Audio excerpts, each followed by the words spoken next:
Hello good evening guys. Previous classes में हमने aegis के कंसेप्ट पढ़ना स्टार्ट किए थे। चलिए आज की क्लास में हम एजीज का थर्ड पार्ट पढ़ने वाले हैं। ठीक है, तो देखिए यहाँ पे क्वेश्चन लिखा गया है कि ratio of present ages of A and B is 5:3। तो मुझे लगता है आपको ये क्लियर होगा कि ए की आज के टाइम की एज और बी की आज के टाइम की एज का अगर रेशियो लिया जाएगा तो रेशियो यहाँ पे 5:3 है। अब इसने अगली स्टेटमेंट में ये कहा गया कि ए की एज जो आज से 4 साल के बाद होगी, आज से 4 साल के बाद मतलब बाद के कंडीशन में आपको ऐड करना पड़ेगा। आप ये कहेंगे ए की एज जो 2025 में होगी वो 3 गुना होगी। उसने कहा कि ये 3 गुना होगी, लेकिन किससे 3 गुना होगी? जो बी की एज आज से 4 साल पहले थी। तो आज से 4 साल पहले के केस में आपको यहाँ पे 4 साल पीछे जाना पड़ेगा। तो आपको ये कहा जा रहा है कि ए की एज जो 2025 में है वो 3 गुना है, लेकिन किससे? जो बी की एज 2017 में थी। तो ऐसे क्वेश्चन में हम देखेंगे कि हाँ ए की एज इस एज और यहाँ पे जो इस रेशियो में एज है कितने ईयर का गैप है? यहाँ पे आपके पास 4 ईयर का गैप है। और इस कंडीशन में आप देखिए आप कितना यहाँ पे पीछे की एज बी की बता रहे हैं, तो आप ये 4 साल पहले की एज बता रहे हैं। हमने इस तरह के क्वेश्चन को फास्टली सॉल्व करना सीखा था क्रॉस प्रोडक्ट से। तो आप कैसे यहाँ पे क्रॉस प्रोडक्ट से करेंगे? देखिए आप इस तरह से यहाँ पे बड़े से छोटे को घटाते हैं, ये हमने पढ़ा था। तो आप ये कह सकते हैं 5 1 जा 5 बनेगा, 3 3 जा 9। तो आपको ये समझ आएगा 9 - 5 कि रेशियो के 4 पार्ट्स की बात हो रही है, लेकिन कौन से रेशियो के? जो हमने ऊपर लिखा होता है। इस कंडीशन में क्या होगा? देखिए एक प्लस का और एक माइनस का होगा।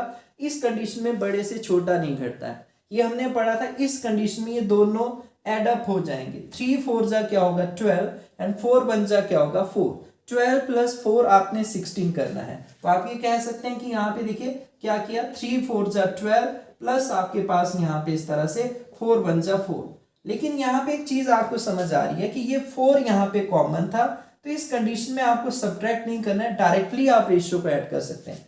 तो 4 यहाँ पे कॉमन था, 3 + 1 क्या होगा 4, 4 × 4 आपको यहाँ से भी नजर आ रहा है कि अच्छा 4 कॉमन था, तो यहाँ पे 3 + 1, तो आप ये कह सकते हैं 4 पार्ट में आपके पास 16 ईयर्स बन रहा था, तो 1 पार्ट में जो ऊपर वाला रेशियो आपने लिखा है वो 4 ईयर है। दैट मीन इसका आंसर क्या होगा? यहाँ पे आप ये कहेंगे 5 4 जा यहाँ पे 20 ईयर और 3 4 जा यहाँ पे 12 ईयर। ये इनकी प्रेजेंट एज थी। अगर आप चेक करना चाहते हैं 4 साल के बाद इसकी एज क्या होगी, तो आप कहेंगे 20 और 4 यहाँ पे 24 साल। 4 साल पहले इसकी एज क्या होगी, तो आपको 12 में से 4 घटाना पड़ेगा, यहाँ पे 8 साल। आप ये देख सकते हैं इस चीज का ये 3 गुना है। लेकिन आपसे क्वेश्चन यहाँ पे पूछा गया है find ratio of age 2 year ago. A की एज आज से 2 साल पहले, तो आज से 2 साल पहले मतलब 2019 में बी की एज के साथ मुझे अनुपात निकालना है। लेकिन बी की एज कौन सी? जो 3 साल की बात की है। तो आप देख सकते हैं यहाँ पे बी की 2024 की। आपको पता है अभी यहाँ पे ए कितने साल का? 20 साल का। 2 साल पहले कितने का होगा? तो आपको माइनस करना पड़ेगा 18 ईयर। आपको ये भी पता है कि बी अभी कितने साल का है? 12 साल का।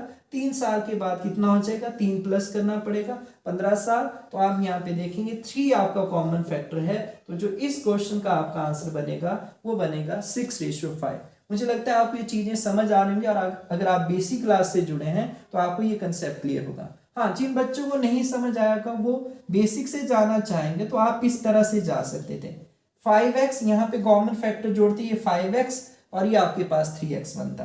तो इसमें यहाँ पे 4 साल के बाद इसकी एज में आपको 4 जोड़ना पड़ता, और यहां से 4 साल पहले की एज में आपको 4 घटाना पड़ता, और इन्हीं का रेशियो आपको 3:1 दे रखा था। तो आप जब इसको चेक करेंगे तो आपके पास बेसिक यही फंडा बन जाएगा। इसी तरह से ये वाला पार्ट बन जाएगा जो हम इसको शॉर्टली यहाँ पे करें। तो मैं आपको प्रीवियस क्लास में अच्छी तरह से समझा चुका हूँ, मुझे लगता है आपको ये कंसेप्ट क्लियर होगा। चलिए नेक्स्ट क्वेश्चन की तरफ प्रोसीड करेंगे हम यहाँ पे। तो नेक्स्ट आपका क्वेश्चन है जैसे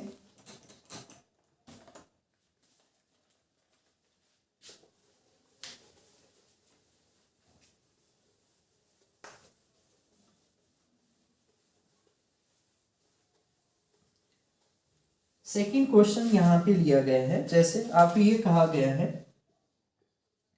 Rohan's present age is 3 years less than twice of his age 12 year ago, twice of his age 12 year ago, ठीक है, twice of his age 12 year ago. Ratio of present ages of Mohan and Rohan is 4:9. Find age of present age of Mohan. आपसे पूछा गया find present age of Mohan, ये आपसे पूछा जा रहा है यहाँ पे, ठीक है। तो इस क्वेश्चन में आपको देखिए पहले तो इक्वेशन बनानी आनी चाहिए यहाँ पे। इसमें एक ही पर्सन का कंपैरिजन हुआ है जो स्टेटमेंट में है यहाँ पे, देन फिर सेकंड स्टेटमेंट में उसका कंपैरिजन यहाँ पे मोहन के साथ किया गया। तो मोहन की एज पहले हमें तभी पता चल सकते जब हम यहाँ पे रोहन की एज को फाइंड आउट कर पाएंगे। आप देखिए रोहन की प्रेजेंट एज, आप ये समझ सकते हैं प्रेजेंट एज का मतलब 2021 में जो उसकी एज रही होगी वो 3 साल कम है, लेकिन किससे 3 साल कम है, जो 12 साल पहले उसकी उम्र थी। तो 12 साल पहले के लिए आपको पीछे हटना पड़ेगा, आप कहेंगे 2009 में।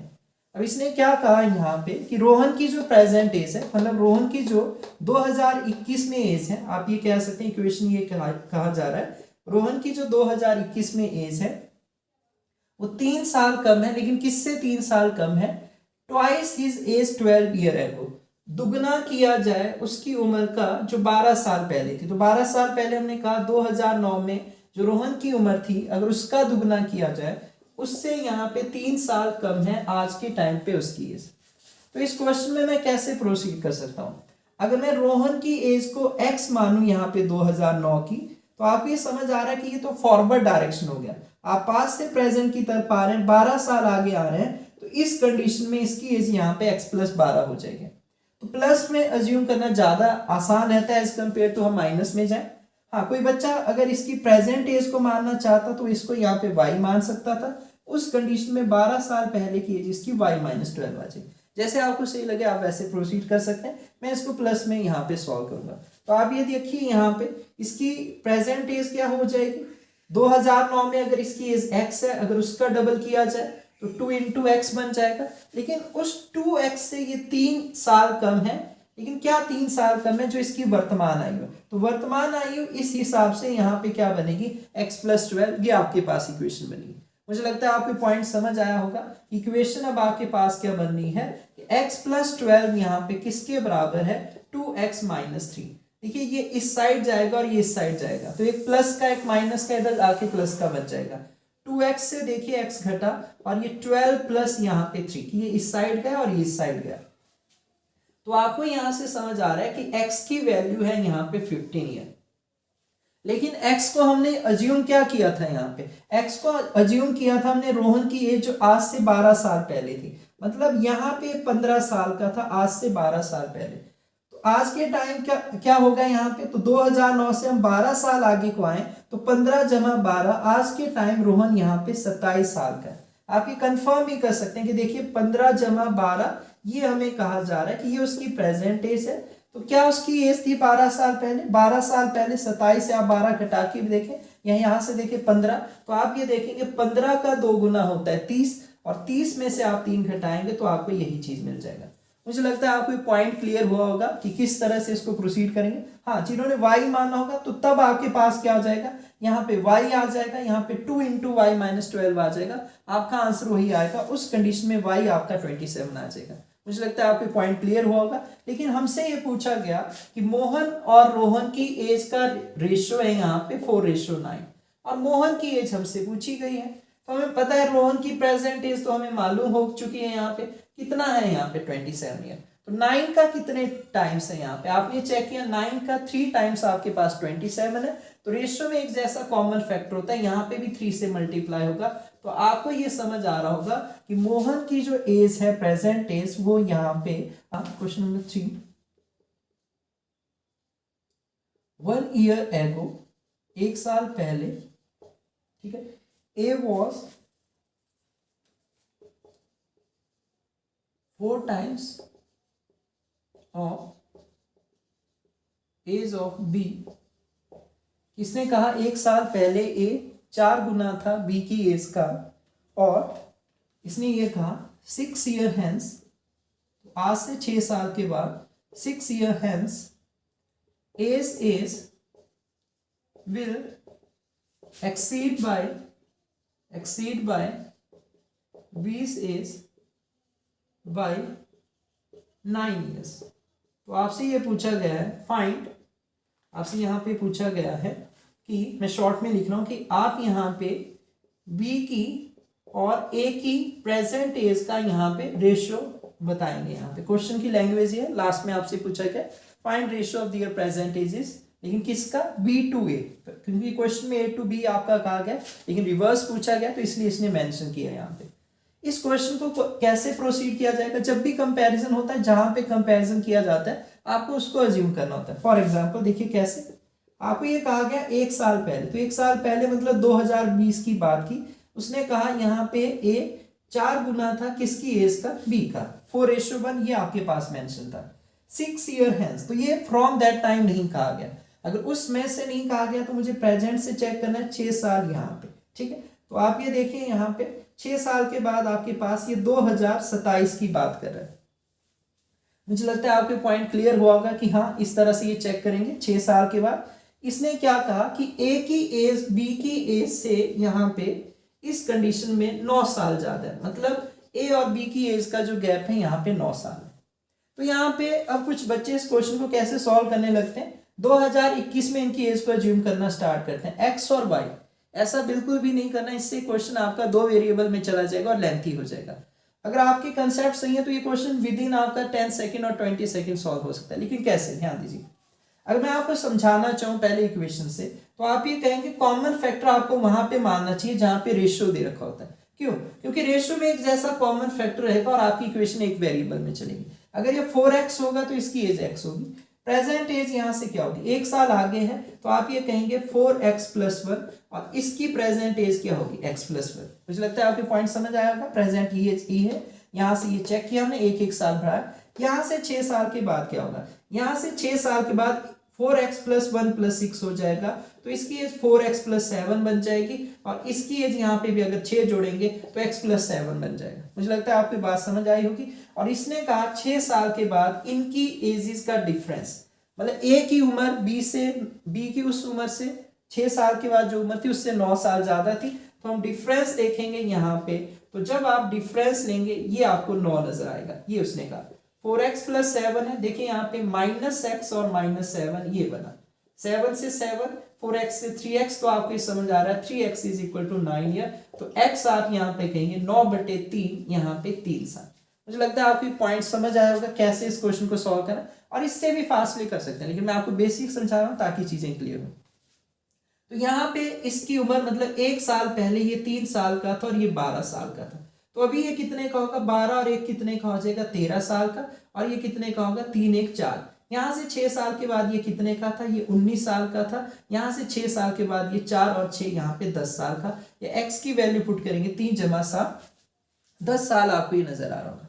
मुझे लगता है आपको पॉइंट क्लियर है। लेकिन रेशियो पूछा है बी की एज 2021 में, तो ये आंसर यहाँ पे 4 आएगा, 4 ईयर थी और इसकी 13 थी। इससे ज्यादा इसको छोटा नहीं किया जा सकता क्योंकि 13 आपका प्राइम नंबर है, तो यहाँ पे जो आपका सही आंसर रहेगा 4:30 रहेगा। अब इस क्वेश्चन को जिन बच्चों को कंसेप्ट क्लियर होता है कि हमने एक चीज पढ़ी थी, जब 2 लोगों की उम्र को सेम टाइम पे कंपेयर किया जाता है तो उनकी उम्र का गैप हमेशा एक जैसा रहता है। आप देखिए यहाँ पे स्टेज में इन सबको सेम टाइम पे कंपेयर किया गया। यहाँ पे आपको दे रखा था कितना गैप है, देखो 12 और 3 का गैप कितना है, 9 साल। यहाँ पे देखो कितने साल का गैप है, 9 साल। यहाँ पे भी 9 साल। लेकिन आपको ये गिवन था, जिस बच्चे का लॉजिक क्लियर होगा वो इस क्वेश्चन को कैसे चेक कर सकता है, देखिए वो इस तरह से चेक कर सकता था कि ये रेशियो लिखता कि 2020 में इनका रेशियो 4:1 था। 2021 आपको मेंशन नहीं था, लेकिन 2027 में ये कहा गया कि ए की एज यहाँ पे बी की एज से 9 साल यहाँ पे ज्यादा था। तो 2 लोगों को जब सेम टाइम पे कंपेयर किया जाता है उनकी उम्र का एक गैप एक जैसा रहता है। इसका मतलब ए पूरे जितने भी लाइफ टाइम आप इसको चेक करेंगे, अगर इन दोनों को सेम टाइम पे कंपेयर किया जाएगा, ए हमेशा उससे 9 साल बड़ा रहेगा। तो यहाँ पे भी वो मतलब कितने साल बड़ा था, 9 साल। लेकिन आप डिफरेंस देखें, 4 में से 1 जाएगा तो आपको समझ आएगा 3 हिस्से इस रेशियो पे किसके बराबर थे, 9 साल। तो आपको ये बात समझ आएगी, एक हिस्सा 9/3, यहाँ पे 3 साल। तो यहाँ से भी आपको वही बात बन जाती, 4 गुना 3 12 और 3 गुना 1 3। वहां से आप फासली इसका आंसर कर सकते थे।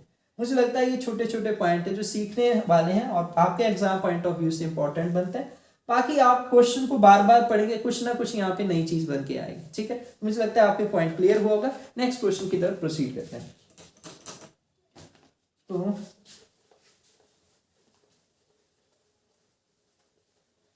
नेक्स्ट हम क्वेश्चन लेने वाले हैं।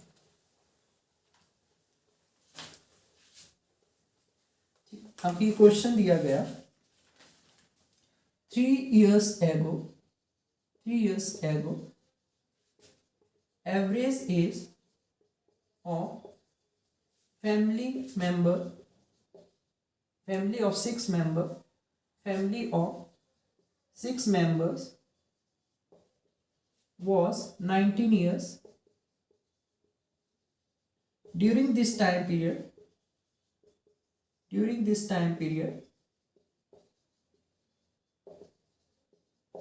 a baby being born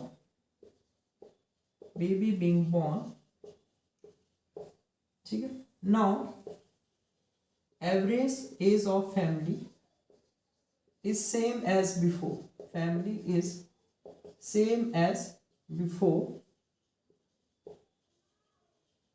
find age of newborn।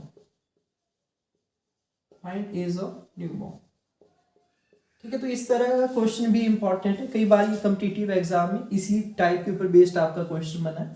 तो एवरेज मिक्स है, यहाँ देखिए क्या कहा गया कि 3 साल पहले, तो आप ये समझ सकते हैं अभी 2021 चला है, 3 साल पहले 2018 की बात हो रही है।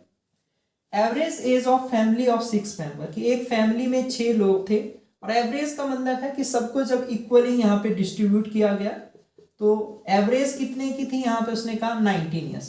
तो ये जरूरी नहीं कि हर एक मेंबर यहाँ पे 19 ईयर का है, हाँ, लेकिन एक चीज आपने पढ़ी होगी कि एवरेज आपका क्या आता है, total sum divided by total number. तो एवरेज इनटू नंबर करने से आपके पास टोटल सम आ जाता है। दैट मीन यहाँ पे ये सम अप क्या बनेगा, इन लोगों की फैमिली का सम, ये ट्रू है कि इस फैमिली में 6 ही लोग हैं, और आप ये कह सकते हैं उनकी फैमिली का 3 साल पहले जो सम बन रहा था वो 114 साल था। 6 लोग थे, इक्वली जब सबको बांटा गया यहाँ पे तो 19 ईयर सबके हिस्से में आ रहा था। लेकिन कह रहा है इसी टाइम पीरियड के बीच में 3 साल के अंदर अंदर एक बेबी बॉर्न होता है। तो उस बेबी की एज पूछी गई है कि वो बेबी 1 साल का है, 2 साल का है, 3 साल का है, कि 2021 में बॉर्न हुआ है, 0 ईयर का है, कुछ इस तरह से आपसे पूछा जाएगा।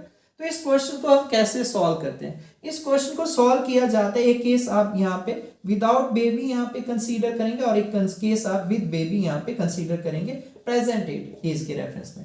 हम ये मान के चलते हैं कि अगर इनके घर में ये बच्चा पैदा नहीं होता तो ये लोग अब भी आप यहाँ पे देखते कितने रहते, 6। लेकिन अगर बच्चा पैदा हुआ इनके घर में तो आपको ये बात तो समझ आ रही है कि उस कंडीशन में ये लोग कितने हुए, 7। तो अगर ये केस लेते हैं, अगर बच्चा यहाँ पे नहीं पैदा होता तो इन सबकी एज यहाँ पे कितनी बढ़ जाती, 2018 से 2021, मतलब इनकी जो मर्जी एज रही होती, लेकिन सबके हिस्से में 3-3 साल और बढ़ जाता। तो 3-3 साल यहाँ पे और बढ़ जाता। आप ये कह सकते हैं 22 के हो जाएंगे सारे, ऐसे नहीं करना, सारे 22 के हो जाएंगे एवरेज, क्योंकि सबको एक जैसे बढ़ाया गया। तो 22 गुना 6 भी कह सकते हैं, या आप प्रीवियस को यूज कर सकते हैं कि अक्सर आपके पास पहले 114 था और सबकी एज यहाँ पे 3-3 बढ़ी, क्योंकि 3 साल का गैप है और 6 लोग हैं, तो 114 जमा 18 आप ये कहेंगे 132 ईयर। यानी इनके घर में अगर कोई बेबी बॉर्न नहीं होता तो इन 6 लोगों की फैमिली का सम 2021 में कितना होता, 132। लेकिन इसने कहा कि नहीं, बेबी तो बॉर्न हुआ है लेकिन एवरेज एज वही है जो पहले थी। तो एवरेज एज पहले कितनी थी, ये हमें बताया गया 19 ईयर है यहाँ पे, इसका मतलब सबके हिस्से में 19 ईयर आ रहा है। तो जो न्यू बॉर्न है एवरेज के बाद उसके हिस्से में भी 19 आ गया। तो टोटल फैमिली का अब 7, क्योंकि न्यू बॉर्न को मिला के अभी 7 लोग हैं, और एवरेज इस कंडीशन में फैमिली की वही है जो पहले वाले प्रीवियस केस में थी जब 6 लोग थे। तो आप ये कह सकते हैं, देखिए इस टाइम पे फैमिली की एज का सम कितना है, 19 7 133 है। तो आप ये केस देख रहे हैं कि अगर आप बेबी को इंक्लूड नहीं कर रहे हैं, अगर आप बेबी को इंक्लूड नहीं कर रहे हैं तो 132 ईयर उनकी फैमिली का सम है। अगर आप बेबी को इंक्लूड कर रहे हैं तो उनकी फैमिली का सम 133 ईयर है। इसका मतलब जो इन दोनों चीजों का गैप है वही न्यू बॉर्न की एज है। तो आप ये डिफरेंस देख पाएंगे कि हाँ बेबी की वजह से यहाँ पे 1 ईयर का डिफरेंस क्रिएट हो रहा है। तो इसका मतलब जो न्यू बॉर्न है उसकी एज यहाँ पे 1 ईयर है। मुझे लगता है आपके कंसेप्ट अच्छी तरह से समझ आया होगा कैसे इस तरह के क्वेश्चन करते हैं। जब भी न्यू बॉर्न का आता है तो एक आपको यहाँ पे विदाउट बेबी उस फैमिली का यहाँ पे एजेस का सम देखना है और एक यहाँ पे इंक्लूड करना है आपको बेबी को, तब आप उस तरह से यहाँ पे फाइंड आउट कर पाएंगे। चलिए तो मैं इसका एक लास्ट क्वेश्चन आज की क्लास का लेने वाला हूँ, तो बाकी आपने चेक करना है यहाँ पे, ठीक है, क्योंकि क्वेश्चन आपके बनते रहेंगे। तो एक बेसिक्स आइडिया मैंने आपको इस चैप्टर का दे दिया है यहाँ पे।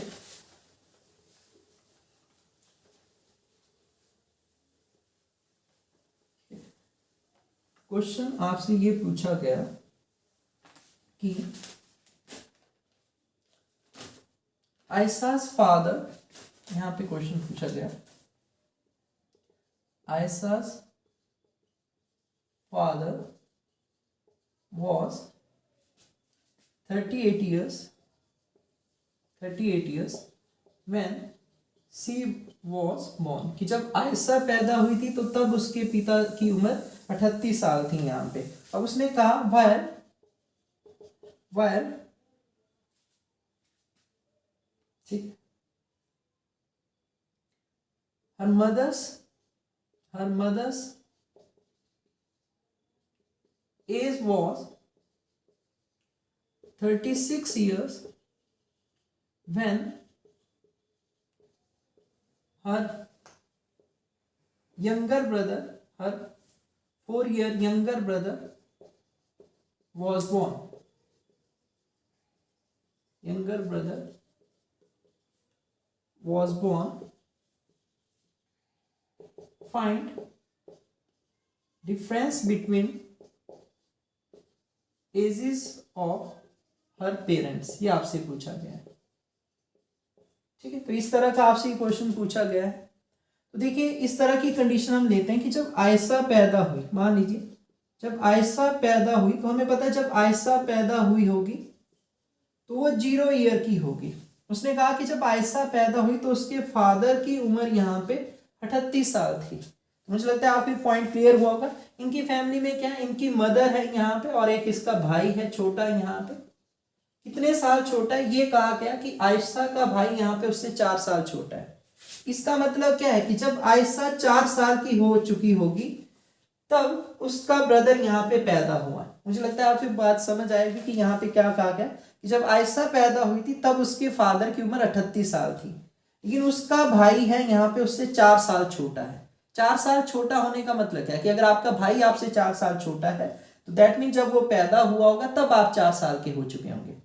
तो जब उसका भाई पैदा हुआ था तो ये कहा था कि उसके मदर की एज उस कंडीशन में 36 साल थी यहाँ पे। मुझे लगता है आपको ये बात समझ आएगी। मैं यहाँ पे इसको लिखता हूँ कि जब उसका भाई पैदा हुआ था, आपको कंपेयर करने में इजी रहेगा, तो उसके मदर की एज यहाँ पे 36 साल थी। तो आप ये देख सकते हैं कि जब आयशा का भाई उससे 4 साल बाद पैदा हुआ तो आयशा की एज यहाँ से देखिए जब वो पैदा हुई उससे कितना आगे बढ़ चुकी है, 4 साल। उस कंडीशन में उसके भाई की एज क्या है, 0 साल। तो यहाँ पे इनके फादर की एज भी कितनी बढ़ेगी, 4 साल, क्योंकि आयशा अगर 4 साल आगे आ रहे हैं जब से वो पैदा हुए उस कंडीशन में उसके फादर की एज 38 साल थी। तो जब आयशा की एज में 4 साल जोड़ा जाएगा तो इनकी एज में भी यहाँ पे 4 जुड़ेगा कि उस टाइम पे ये कितने साल के होंगे, 42 साल के। मुझे लगता है आपको बात समझ आई होगी कि आयशा की उम्र में जब 0 था तो इनके फादर 38 थे, आयशा की एज में 1 जुड़ेगा तो इनकी एज में भी 1 जुड़ेगा। तो मुझे लगता है बात समझ आएगी कि आयशा अभी 4 साल की है तो इनके फादर उस टाइम पे कितने के हो जाएंगे, 42 साल के, और उस टाइम पे ये पैदा हुआ है और इनके मदर की एज 36 साल है। तो यही इनके पेरेंट्स की एज का डिफरेंस है। अगर आप 42 में से 36 घटाएंगे तो मुझे लगता है आपको बात समझ आएगी। उनके पेरेंट्स का यहाँ पे जो एजेस का डिफरेंस है 6 ईयर्स है। तो मैं अपनी तरफ से एजेस के आपको मैक्सिमम यहाँ पे क्वेश्चन करा चुका हूँ। बाकी आप प्रैक्टिस करेंगे तो आपको कंसेप्ट क्लियर होते रहेंगे। एक बेसिक्स आइडिया आपको इस चैप्टर में मिल चुका है। चलिए तो इतना रखते हैं आज की क्लास में। Thank you.